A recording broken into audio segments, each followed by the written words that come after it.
Good afternoon, everyone, and I welcome everybody in this lecture. So, today we are going to discuss transnational solidarities and resistances. So, women's rights activism has had a long history, and feminists have always worked together across borders since at least the mid 1800s. Though it is not exactly relevant, but we can refer to this idea of Seneca Falls Declaration, which took place in 1848. In the early 20th century, also, the movements for women's suffrage, socialism, and peace were also transnational in nature. And in the same manner, the people who advocated for women's participation and rights, while also engaging critically with policy and legal issues with states, international organizations, and institutions of global governance. So we can say that the scale and the scope of transnational feminist activism since 1995 in the context of transitional feminist networks has been a product of globalization. It is a complex as well as multidimensional process whereby the mobility of capital, people, discourses, products, and organization takes on an increasingly transnational or global character. So, transnational feminist solidarity and resistance. In this context, the first person I would like to share to quote about is Sonia Alvarez, an Argentine sociologist and anthropologist. She has outlined three reasons to suggest why local actors may pursue transnational linkages. The first situation she has suggested is to reaffirm or construct marginalized identities and to establish strategic bonds of solidarity. This we would look at further when we will look at the examples of such activism. The second idea, which has been suggested by her, is to work across borders in order to expand formal rights and also to impact public policy debates because otherwise we often find that gender is on the back burner. And also because they share a common legal or cultural faith across borders. So, transnational feminist solidarity tries to build bridges across borders in order to resist systematic oppression such as the results of neoliberalism and colonialism. In this context, we can look at two major trends. The first trend emphasizes a goal-based model. It maintains that transnational feminist solidarity is akin to social movements such as movements for peace and justice or the environment-related movements. The other approach holds an identity based model of solidarity. It claims that feminist solidarity relies on a shared social location. That is a politics of location that may be shared more or less among women who belong to certain specific contexts. Sorry to interrupt, ma'am. Yes. Can you please minimize the Teams window? Because of that, we are not able to have a complete view of the PPT. Okay.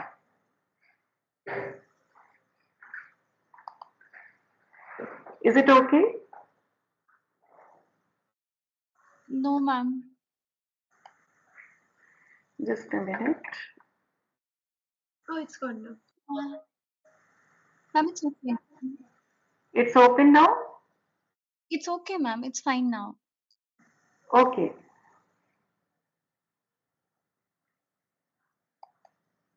Is it okay now? Yes, ma'am, it's okay. Okay. So the video is not coming, I think.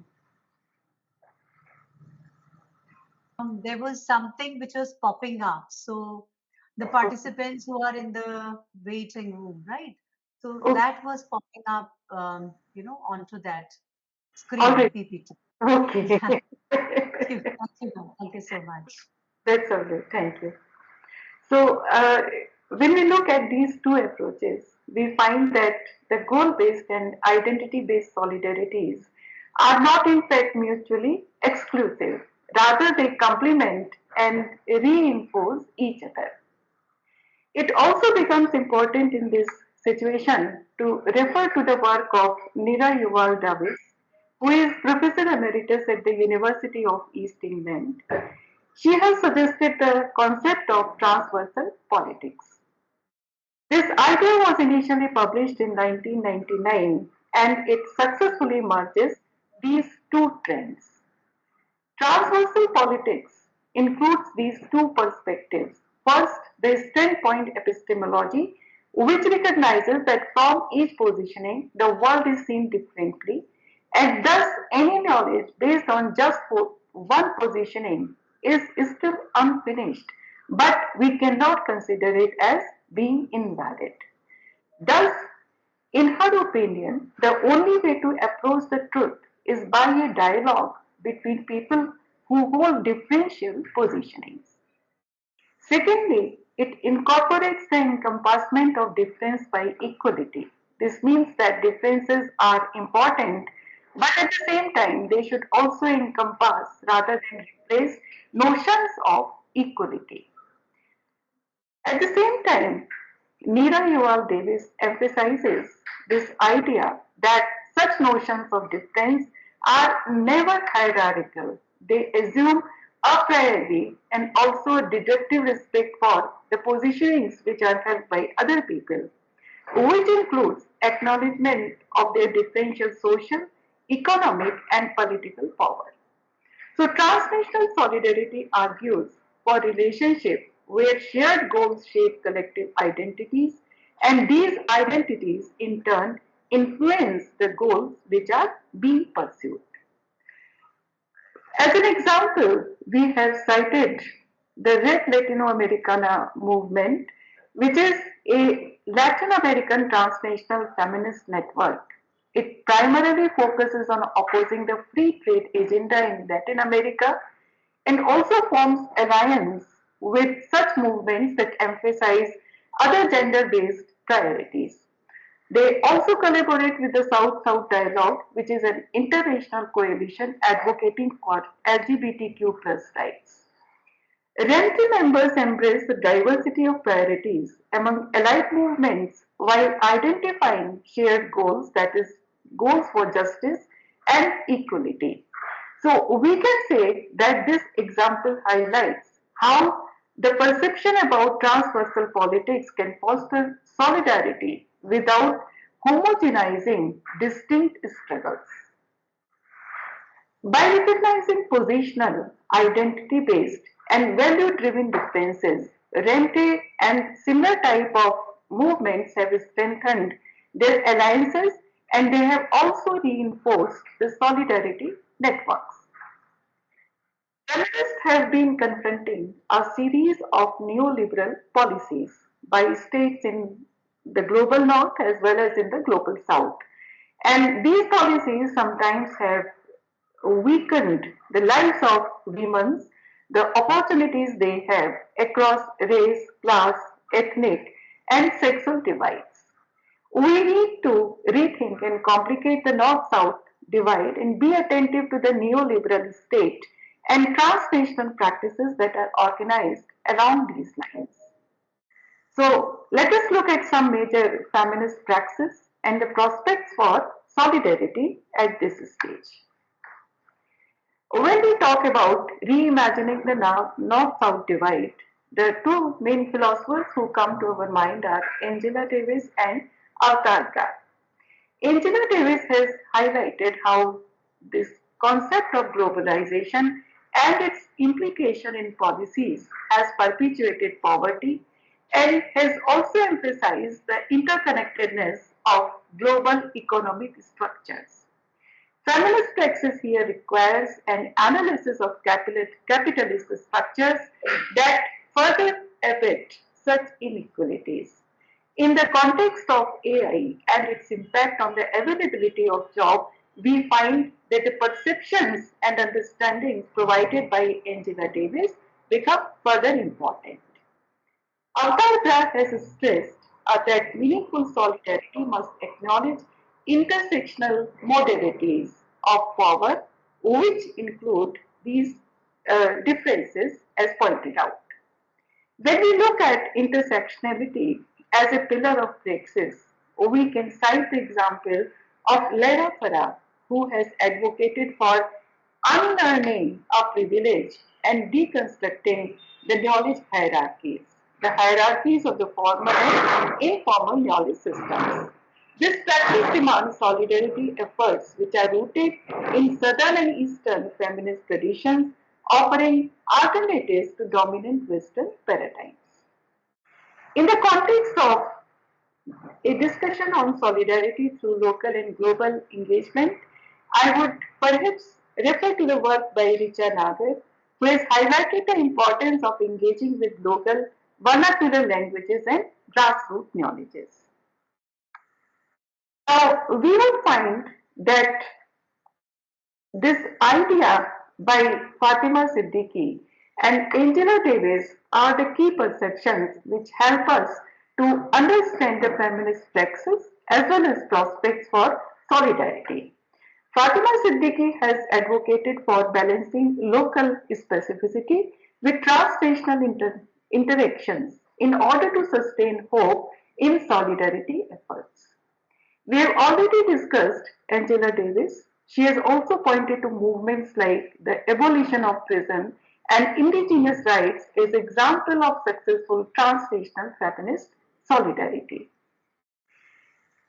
If you look at the lower portion of the slide, we would find that we have given the example of INM or the Idle No More movement, which is a grassroots feminist transnational solidarity movement. It was founded by four women leaders and it arose as a response to Canada's plan to extract billions worth of natural resources from First Nations land without consultation, violating different types of treaty agreements. So INF critiques neoliberalism and by that it prioritizes global resource exploitation and disregards environmental and indigenous rights. So that is why we find that the resistance movements like INM are opposed to neoliberalism. So you will find that these praxis in fact position themselves as a peaceful revolution to craft alternatives to neoliberalism and advocate for social justice. These movements also are inspired by the feminist ideology and we can also showcase it how indigenous women's leadership can address systematic oppression. In the previous lecture also, we had referred to the work of Chandra Mohanty. Now, solidarity as an approach calls for a resistance of neoliberal policies and it also upholds indigenous sovereignty, making it a transnational feminist force. The main objective here is to collaborate across diverse identities while respecting local struggles and also to challenge traditional hegemonic narratives and amplify marginalized voices. Transnational feminist solidarity requires a commitment to transversal politics, which enables feminists to work together from a variety of identities and perspectives against oppressive structure and toward a decolonized feminist solidarity.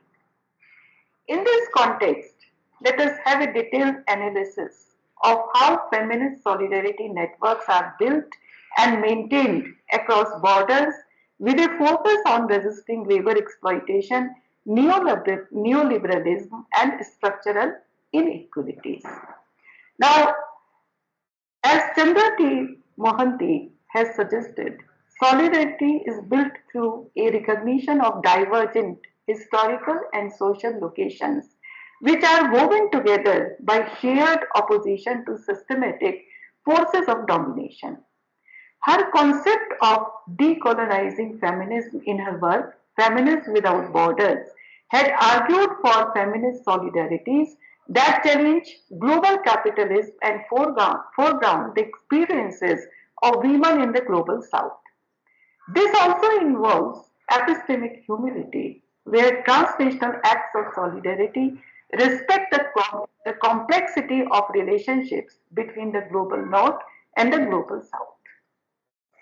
It would also be pertinent at this point to refer to the idea of ethical relationality suggested by Doyle Donald. Donald has advocated for understanding how diverse histories and experience position people in relation to one another. He also has emphasized multidirectional relationship rather than a unidirectional dynamics, for example, north to south, etc.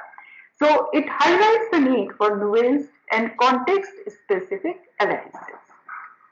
Feminist alliances must also adopt an anti-capitalist praxis that addresses the root causes of global inequalities, including capitalism and colonialism.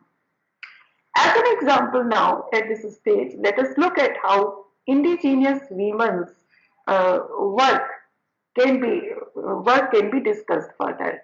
And as an example, I would take the movement which is led by indigenous campesina women. Campesina women are Latin American peasant or farmer women. So their embodied knowledge and activism challenge systematic oppression as well as the role of limitations of human rights awards in advancing feminist solidarity. Embodied knowledge refers to the lived experiences, lived practices, and cultural traditions of indigenous and campesina women, grounded in their connection to land, community, and identity. Activists like Berta Cáceres from Honduras exemplify how relational ecologies and embodied knowledge challenge neoliberal and colonial structures. It offers a profoundly decolonial vision of environmental justice and feminist praxis. So you will find that indigenous and campesina women use their bodies as sites of resistance, asserting sovereignty over their lands and communities. It reminds us of the famous Chipko movement of India, which had been started in mid 1970s by women of Garhwal region in India. The activism of campesina women highlights cosmovision, a worldview that emphasizes coexistence with nature and a non-hierarchical coexistence between all life forms. For example, Lenka people view that the rivers are inhabited by a female spirit and they are integral to their cultural and spiritual life. Their activism also represents a relational ecology where their lives and struggles are deeply tied to their natural surroundings as well as spiritual beliefs. We can say that such activism is also a critique of Western individualism and secularization. Western frameworks, which are rooted in coloniality of knowledge, separate human reasoning from the natural world, treating land and water as lifeless commodities for exploitation. So here we can say that colonialism, as described by Donald, is a process of denying relationships, whether between people, the land, or the spiritual realm.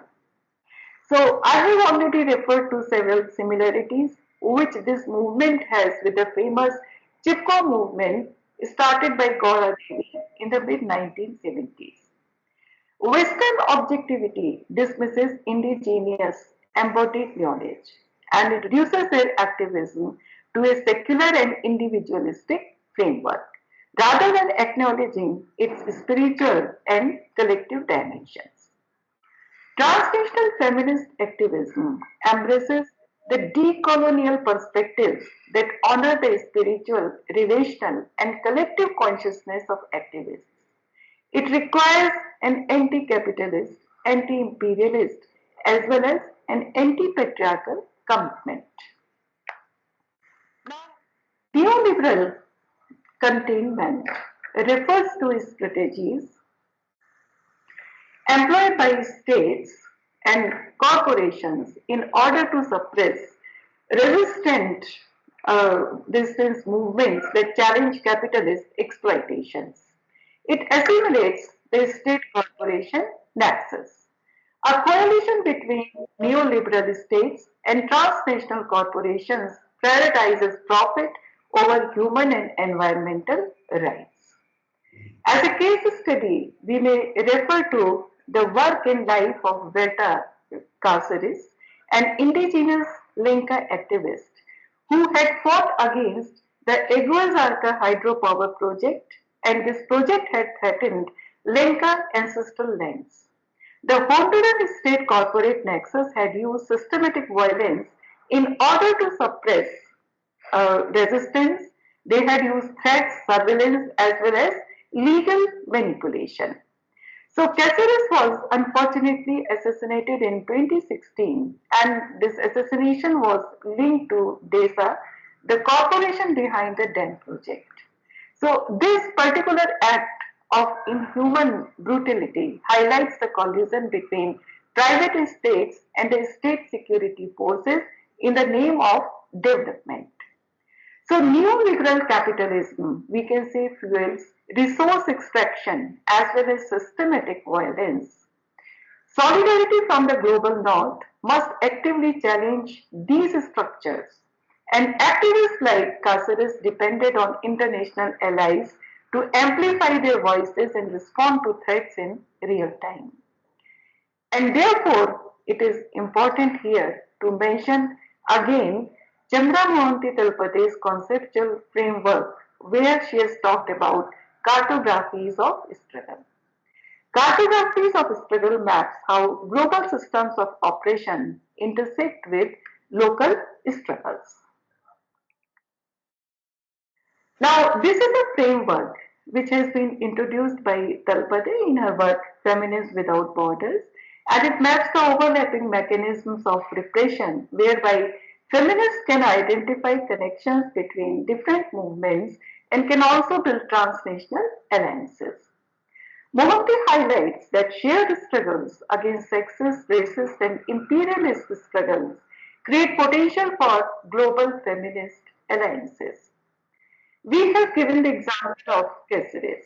Her experiences reveal the escalating repression which is faced by activists, including police brutality, legal manipulation, criminalization of their activism, media campaigns against them.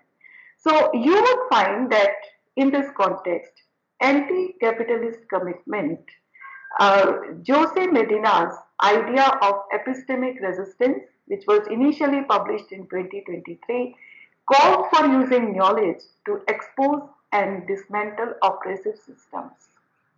Now, here we can say that solidarity must renew and repair the web of relations among people, land, and non human entities, as indigenous cosmos visions emphasize.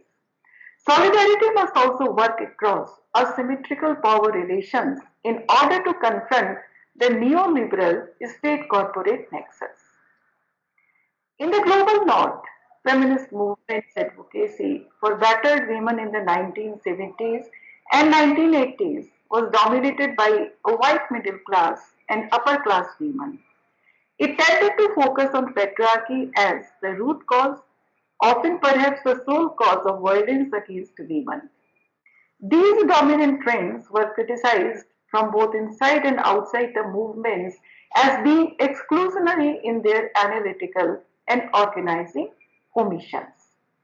Black feminists and feminists of color from the global north and south had called for engagement with global structures of economic and social inequality, racism, imperialism, and capitalism, and had argued that only through attention to these complex structures of oppression could a movement to end violence against women may be truly transformational. So, transformational feminist strategies to end violence against women have often been talked about by feminist critics. The major critic I would like to refer to in this ideological framework is the work of Bell Hooks. Bell Hooks has given a challenge to feminist movements and she had called for activism and analysis to expand from addressing physical manifestations of male violence into a movement in order to end all structural violence, especially in the global north.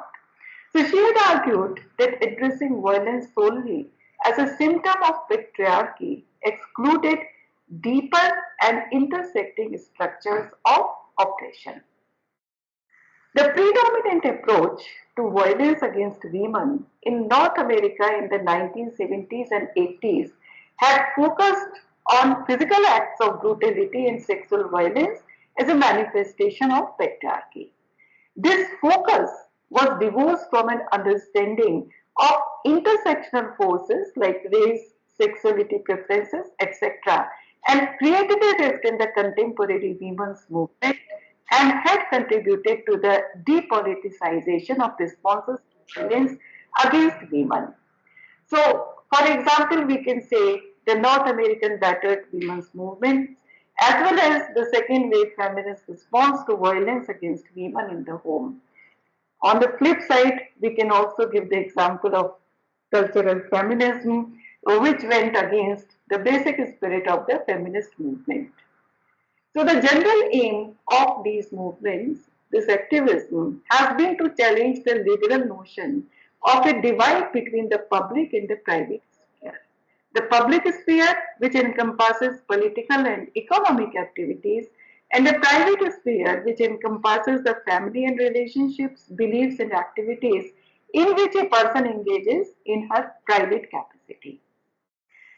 A number of terms have been employed by feminists to articulate gendered violence. For example, they use phrases like battered women, violence against women, domestic violence, intimate partner violence, family violence, and gender based violence.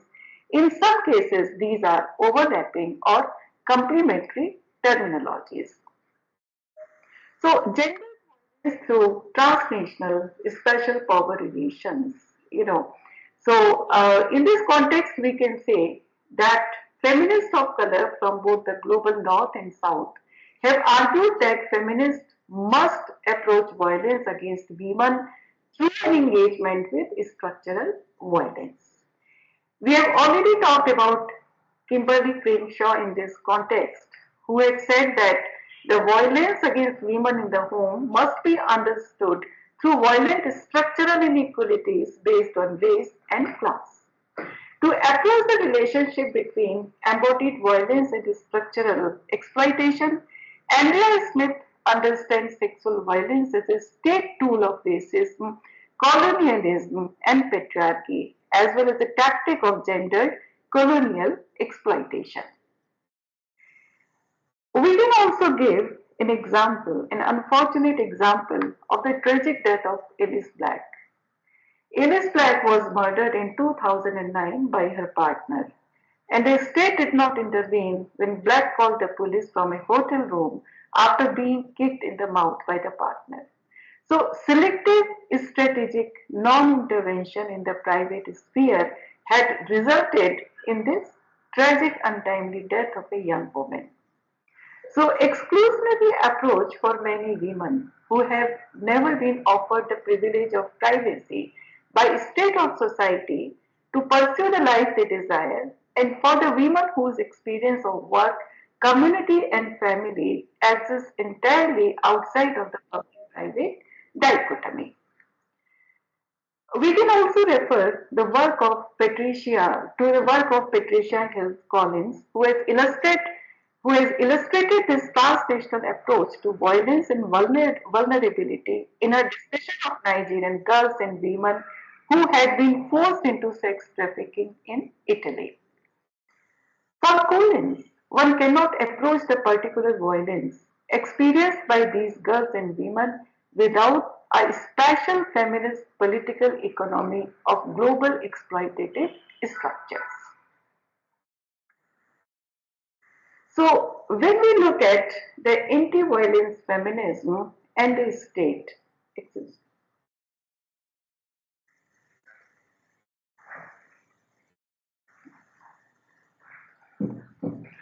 so in this context, we again have to refer to the work of Angela Davis, who has voiced a powerful critique of criminalization as a solution to violence against women, arguing that for women in communities that are intensely policed and criminalized, increased juridicization makes women less safe, and she thus argues for feminist analysis and action rooted against the intersectional structures of racism, capitalism, and imperiously. For example, for centuries, indigenous communities in Canada, as well as in other countries, have been targeted by the military and police. It is therefore not surprising that Aboriginal women have pursued anti-violence strategies that name colonial violence rather than relying on violent state structures. So, Andrea Smith's approach in this context is to propose that addressing violence against women of color requires centering their unique experiences and systematic challenges. She also calls for an anti-racist approach that goes beyond inclusion to tackle the specific intersections of race, class, and gender-based oppression.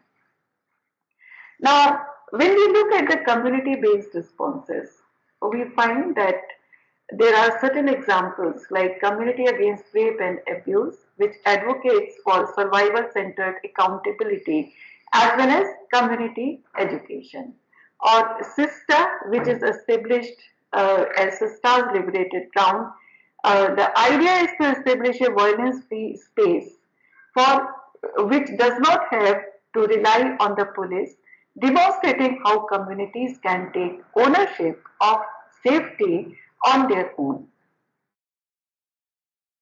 Annie McClintock has outlined the way in which indigenous treatment of women, particularly colonial discourses surrounding violence against women, is framed as a demonstration of their lack of civilizedness and therefore justifies domination, occupation, or colonization. This old colonial strategy has been remapped onto human rights structure through the language of cultural violence, which ascribes an inherent violence to the creation of non-Western cultures and places these in opposition to ostensibly non-cultural universal human rights. Now, let us look at the evolution, challenges, and strategies of the transnational feminist movement advocating for sexual and reproductive health and rights.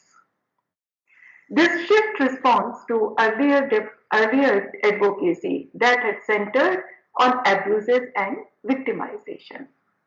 Transnational groups like the Sexual Rights Initiative or SRI or CSBR, for example, Coalition on Sexual and Bodily Rights in Muslim Societies, and Realizing Sexual and Reproductive Justice challenge the negative rights approach and promote a balanced strategy. Challenges still remain in building common agendas, in building strategies, and solidarity among transnational feminists. In order to take both negative and positive rights approach within global policy norms, setting on sexual and reproductive rights and health is indeed challenging. So we can see that when we move towards sexual and reproductive justice, the transnational feminist movements have mobilized governments to implement population policies from the perspective of the reproductive health and rights of women. The younger generation of feminists entering transnational movements working for SRHR sometimes questions whether there is a shared feminist understanding of power within this approach or not. And they emphasize reclaiming pleasure, creating enabling environments, and advancing sexual rights beyond victimization narratives. We can refer to the Bali Global Youth Forum declaration, which was made public in 2012. This conference had brought together over 3,000 young people from more than 150 countries to address power asymmetries in gender, caste, class, and other identities, and the barriers which exist in accessing justice, education, and healthcare. It had also advocated and highlighted the struggles of the marginalized groups, which included different and alternative gender people like LGBTQ plus sex workers, rural and indigenous communities, as well as other people. The regional reviews of the International Conference on Population and Development, which took place in 2013, had also highlighted the power and influence of transnational feminist movements in shaping the policies in the context of sexual and reproductive health and rights as far as women are concerned. So, when we move towards sexual and reproductive justice, uh, we can refer to the Montevideo Consensus, which uh, is based in Latin America and the Caribbean context.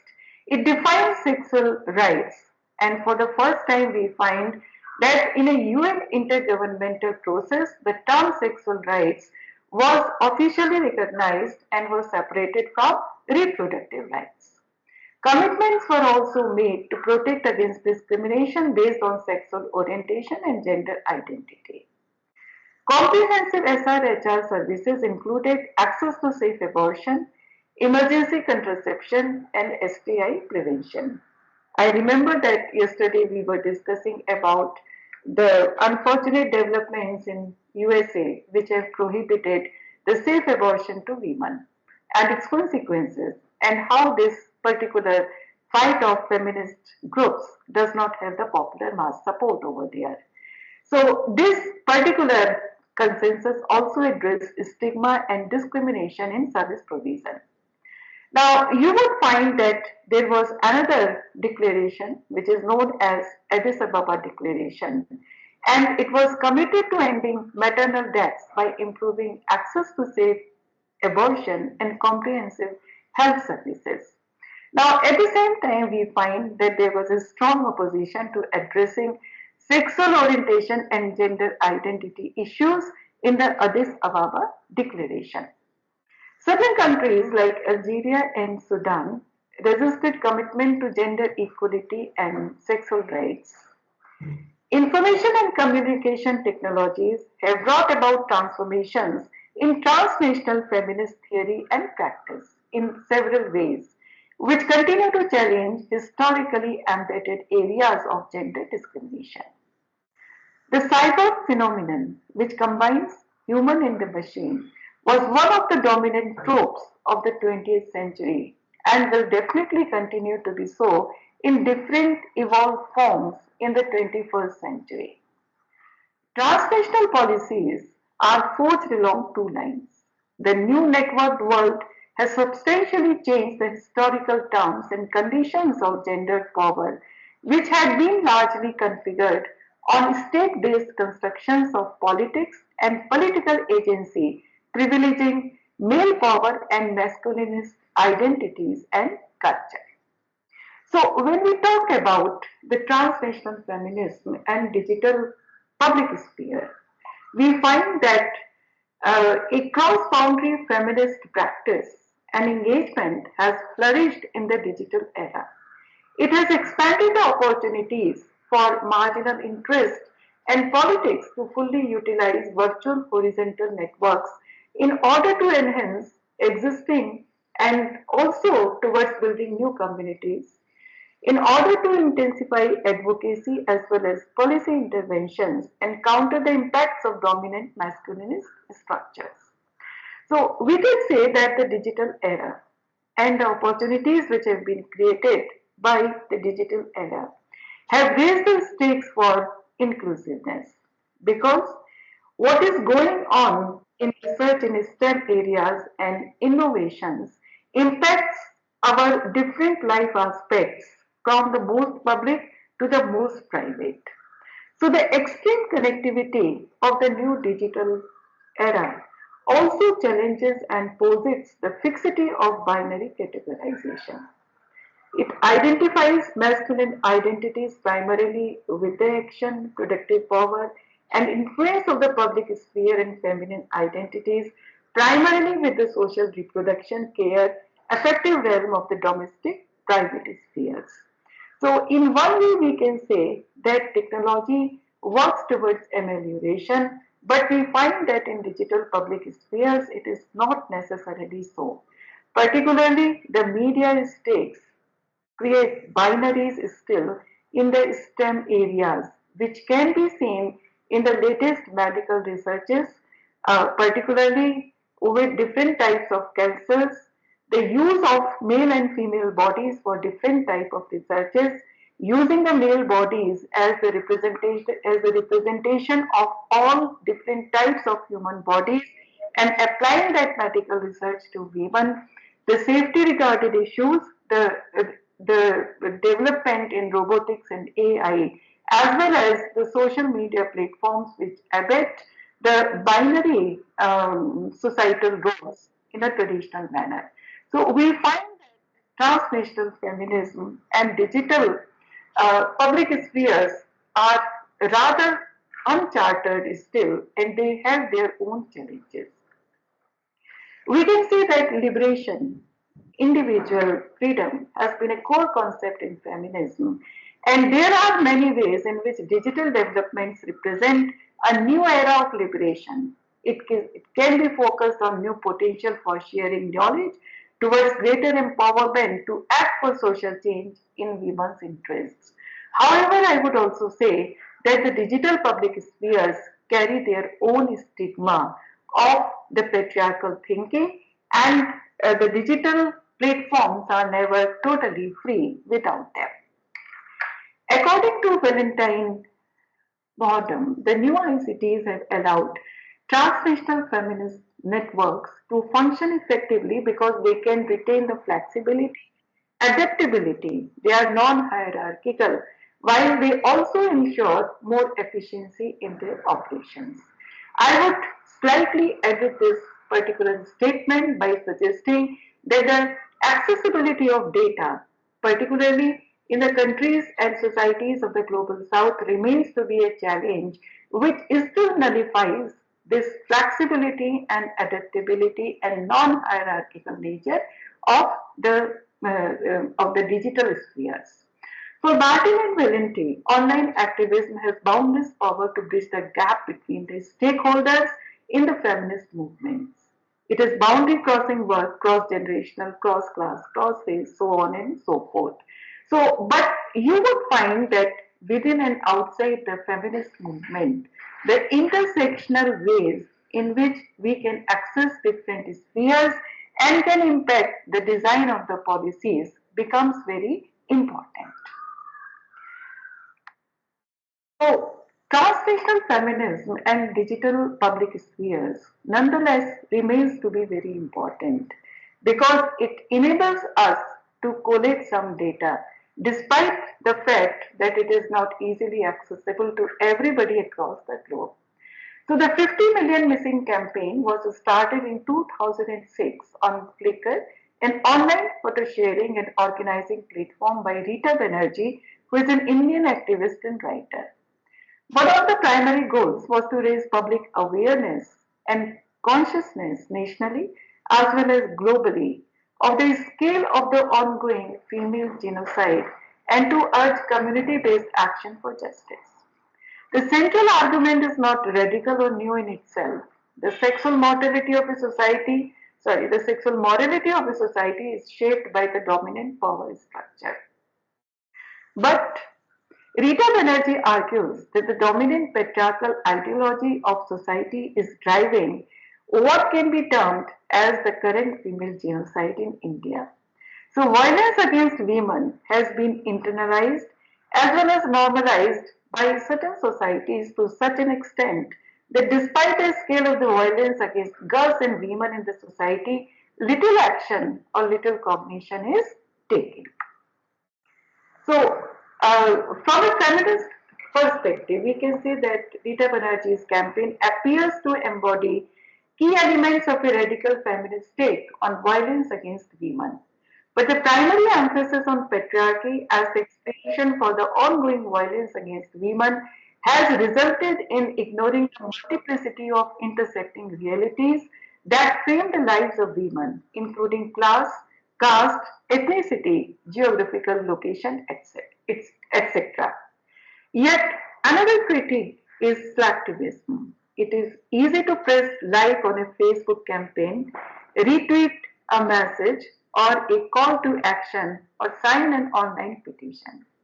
The question is whether this is enough to sustain a slow and ongoing process of social transformation, or is our work done putting a by pressing a particular like button? Particularly when we are talking about fundamental issues such as violence against women, is online activism enough for us? Now, let us also look at the possibilities of transnational feminist media practices premised on the idea that the current context of global neoliberal capitalist society is based on the exploitation of women, children, and poor.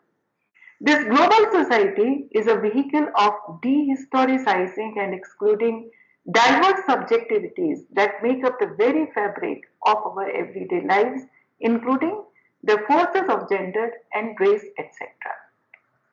So there are various debates as far as transnational feminist media practices and media globalization are concerned. According to Ulrika Olesen, media is transnational if it delivers a global discourse that transcends national boundaries. And she describes two groups of scholars under this title or heading of transnational media, the group of skeptics and the group of globalists.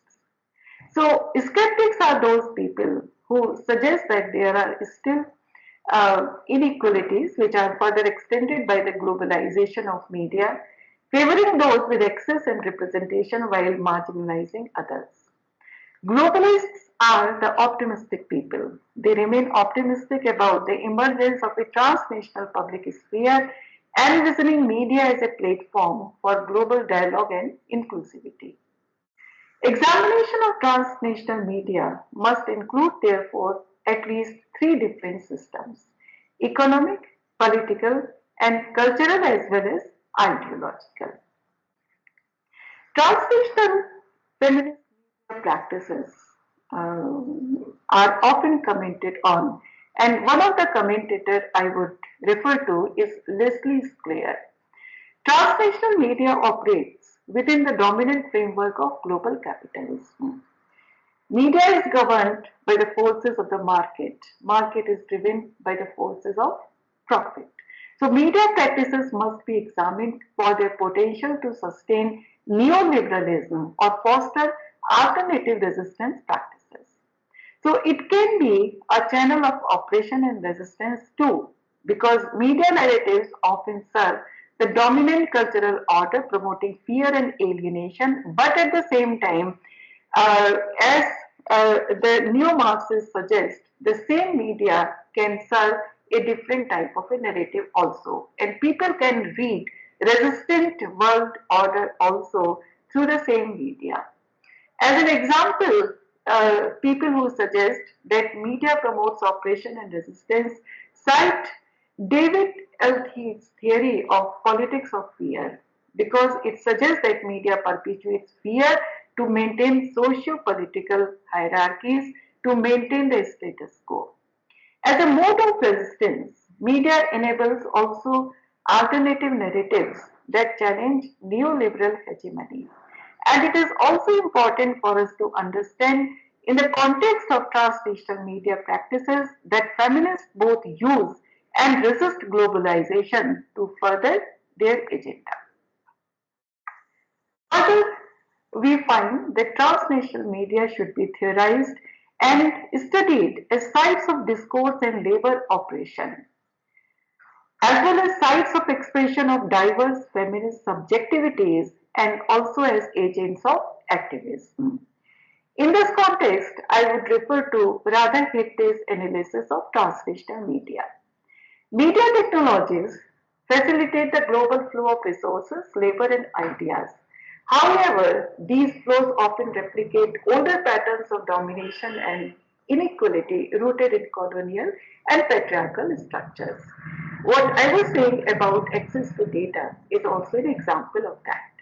In this transnational context, we find that gender norms and identities are constantly being shaped and reshaped, and media representations play a critical role in this redefinition by producing different types, sometimes new, sometimes conventional gendered narratives.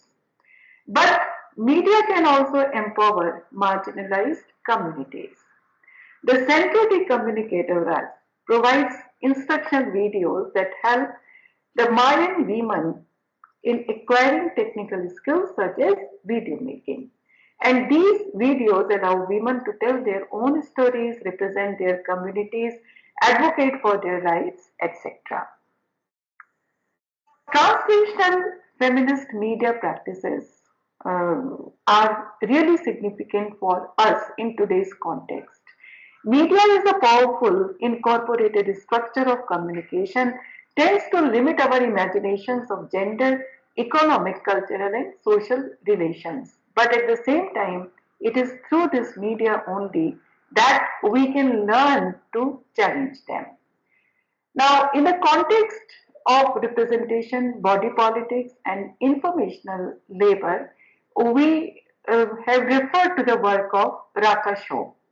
Now, you would find that Raka Shom suggests that media often reproduces stereotypes or hegemonic views about gender, race, and class. And thus she emphasizes the importance of analyzing these representations to understand how they shape public perception and reinforce power structures. In fact, I find that Raka Shom's stand is a reiteration of what Raymond Williams had remarked during the 1960s. So you would find that this approach includes how women's bodies are represented and also controlled in media narratives, especially in certain contexts like sexual violence or labor exploitation.